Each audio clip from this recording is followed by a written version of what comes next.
Bonjour, alors je vais faire un dernier exemple pour terminer la section sur l'effet Doppler. Cet exemple-là a une particularité de plus. Vous avez une ambulance qui roule à 40 mètres par seconde et elle émet par sa sirène une fréquence de 600 Hz. Donc ça, c'est notre fréquence propre. Un camion roule devant l'ambulance à 20 mètres par seconde, dans le même sens. Quelle est la fréquence du son réfléchi entendu par l'ambulancier? Autrement dit, l'ambulance émet un son par sa sirène. Alors, je vais représenter les fronts d'onde qui vont aller comme ça jusqu'au camion. Le son, quand il va croiser un objet solide, il va être réfléchi. Un peu comme si vous avez un son, vous émettez un son dans une grotte, vous allez entendre des échos, c'est à cause que le son se réfléchit sur toutes les murs. Donc, quand le son arrive sur une surface solide, il va être réfléchi. Et là, il y a une partie du son qui va être réfléchie jusqu'au chauffeur d'ambulance. Et ça va faire en sorte que l'ambulancier va pouvoir entendre la réflexion du son de sa sirène. Donc, en plus d'entendre directement le son de sa sirène, l'ambulancier va pouvoir entendre le son de sa sirène, mais après avoir été réfléchi sur le camion. Donc, autrement dit, il va entendre l'écho de sa sirène sur le camion. Et la question, c'est quelle va être la fréquence de cet écho-là? Ok, ça c'est pas évident à premier abord. Il faut comprendre la clé du problème. La clé du problème est la suivante. C'est que d'abord, le camion va percevoir une certaine fréquence qui va être décalée par rapport à la fréquence propre de la sirène. Parce que, la vitesse de l'ambulance, la vitesse du camion, ils ont des vitesses différentes. Donc, forcément, le camion va percevoir une vitesse, le camion va percevoir une fréquence qui va être déjà décalée par rapport à la fréquence propre. La clé est la suivante, c'est qu'en réalité, le camion, c'est comme s'il va réémettre cette fréquence décalée vers l'ambulancier. Donc, je vais l'écrire ici. Si le son est réfléchi par le camion, c'est comme s'il y avait un micro sur le camion et que le camion réémettait ce son vers l'ambulance. Et là, l'ambulancier, lui, va capter ce son-là. Donc, imaginez, autrement dit, qu'on a un micro ici, sur le camion. On va appeler ça une espèce de micro imaginaire. Okay? En réalité, il n'y a pas de micro, mais c'est juste pour comprendre la situation. Alors, on va imaginer qu'il y a un micro imaginaire ici. Alors là, c'est comme si, dans le fond, ce micro-là, il va capter déjà des ondes qui vont être décalées par rapport à leur fréquence d'origine, qui est 600 Hz, leur fréquence propre. Fait que lui, il va capter un son qui est décalé. Puis dans le fond, c'est comme si relié à ce micro-là, il y avait ici un haut-parleur. Donc ici, un haut-parleur qui comme reprend ce son-là et le réémet vers l'ambulance. Conceptuellement, ça donnerait exactement le même résultat. Ça donnerait exactement le même résultat que le son soit juste réfléchi vers l'ambulance. Conceptuellement, ça revient au même physiquement. Donc, c'est comme si on capte le son, et après ça, on le réémet vers l'ambulancier. Donc, c'est ça qui va se produire. Donc, autrement dit, le problème va se faire en deux étapes. On va d'abord calculer quelle fréquence va être perçue par le camion. Ça va être comme la fréquence perçue par notre micro imaginaire.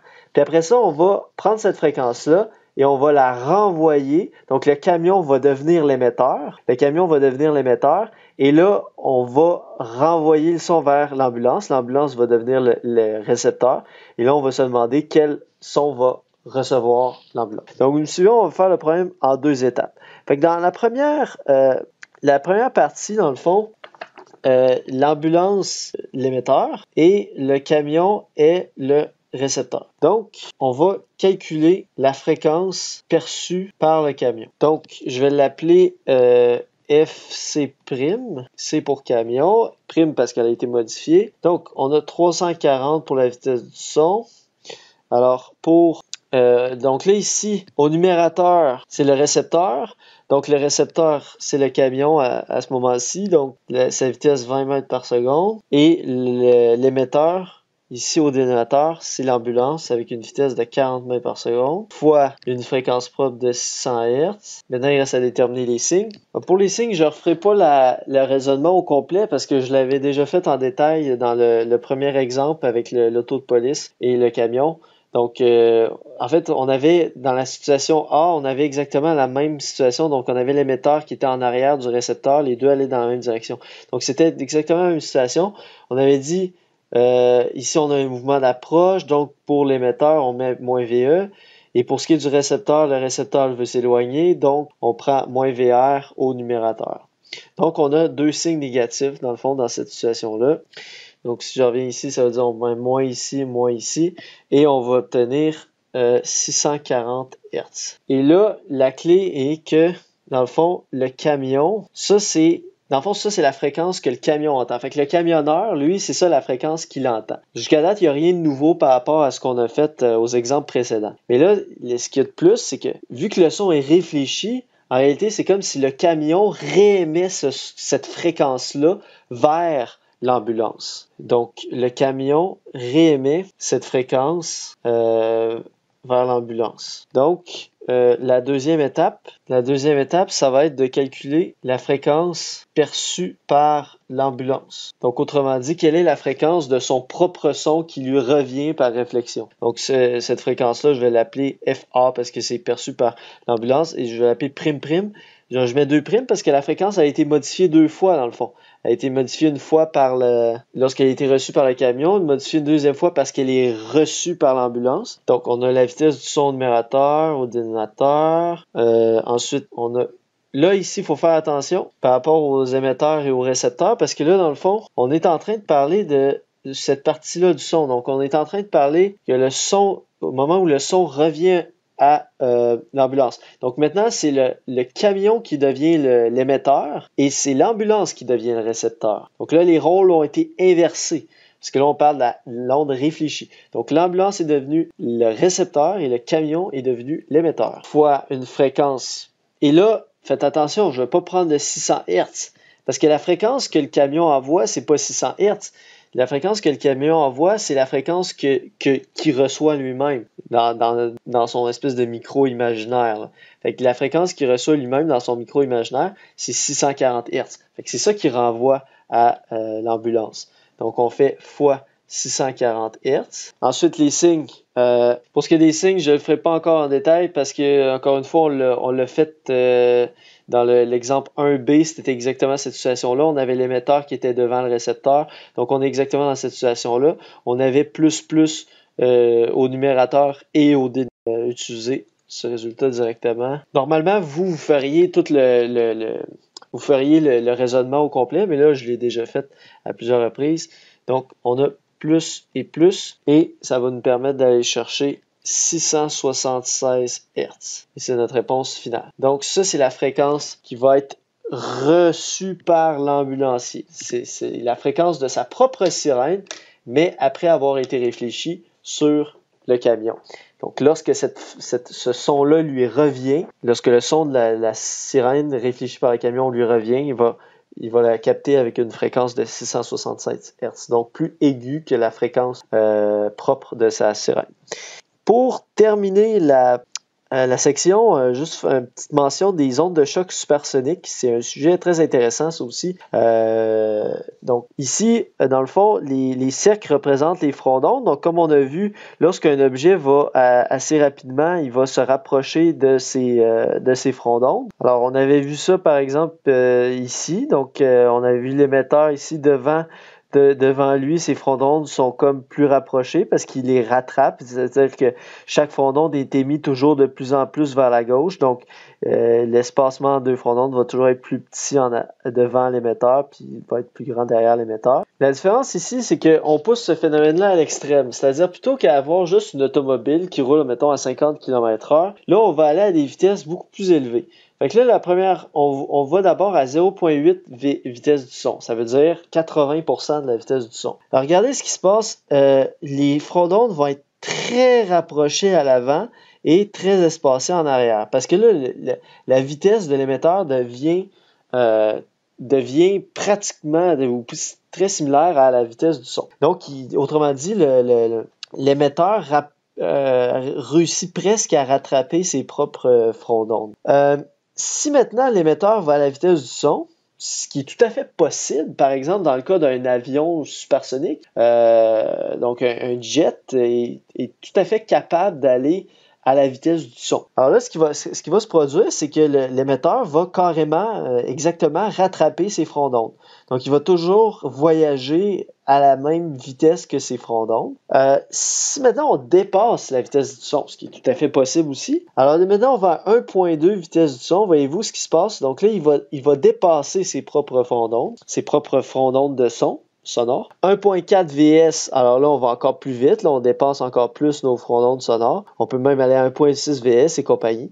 Donc ça, c'est possible avec des avions supersoniques. Et ce que ça a pour effet, c'est qu'il y a une espèce de concentration d'énergie sonore qui va se ramasser sur une espèce de cône que je pourrais dessiner ici. Donc, ce cône-là, donc, autrement dit, toutes les ondes sonores vont se ramasser sur ce cône-là. Là, je peux pas... En fond, imaginez, j'ai dessiné 2 lignes. Là. Ça fait comme un triangle lorsque je le dessine en 2 dimensions. Mais si on l'imagine en 3 dimensions, ça fait un cône. Donc, vous allez avoir sur ce cône-là une densité d'énergie qui va être extrêmement concentrée. Et ça va faire en sorte que lorsque ce cône-là d'énergie va arriver sur l'oreille de la personne qui est là, la dame qui est ici, eh bien, elle va entendre un son extrêmement fort, ok? Parce que justement, il y a comme toutes les fronts d'onde sont concentrés sur la même surface.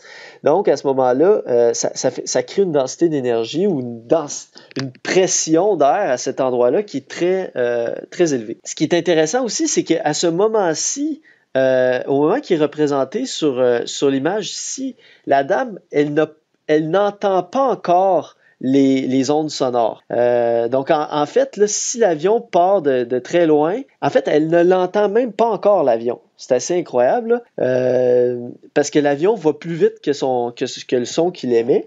Donc, autrement dit, la dame, elle n'entend même pas encore l'avion. Et elle va seulement entendre l'avion lorsque l'avion va être rendu, mettons, ici. Et là, à ce moment-là, le cône que j'ai dessiné ici, alors là, il va être rendu, mettons, comme ça. Donc, le cône, il va avancer avec l'avion. Ce qui fait en sorte que lorsque l'avion va être ici, le cône va être rendu là, il va être directement dans l'oreille de la dame, puis là, elle va trouver ça pas mal fort. Donc, ça, c'est une onde de choc supersonique. C'est une espèce de concentration d'énergie sonore sur un cône. Et ça se produit lorsqu'une source d'onde sonore se déplace plus vite que la vitesse du son. Donc, d'où le mot supersonique. Supersonique, bien sûr, veut dire plus vite que la vitesse du son. Alors, quand on parle, par exemple, d'un avion Mach, donc quand on entend Mach, M-A-C-H, mettons on entend Mach 2, ça veut dire 2 fois la vitesse du son. C'est juste une façon de le dire. Donc, admettons un avion qui réussit à aller à Mach 2, ça veut dire 2 fois la vitesse du son. Donc, la dame qui est là, elle va entendre le son à ce moment-là, et là, elle va entendre un son très élevé. Mais c'est ça. Donc, ça va seulement se produire lorsque on réussit à aller plus loin c'est-à-dire plus vite que la vitesse du son. Donc, plus vite que Mach 1. Cela dit, l'onde de choc supersonique, contrairement à ce que certaines personnes pensent, c'est pas seulement lorsqu'on dépasse la vitesse du son qu'il y a une onde de choc supersonique. C'est pendant tout le moment où on est plus vite que la vitesse du son. Donc, dès qu'on est plus vite, pendant tout le moment qu'on est plus vite que la vitesse du son, il va avoir l'onde de choc supersonique. Une espèce de cône avec une grande densité d'énergie. Vous avez ici, justement, un jet qui est en train de passer à une vitesse supersonique. C'est quand même incroyable, ça.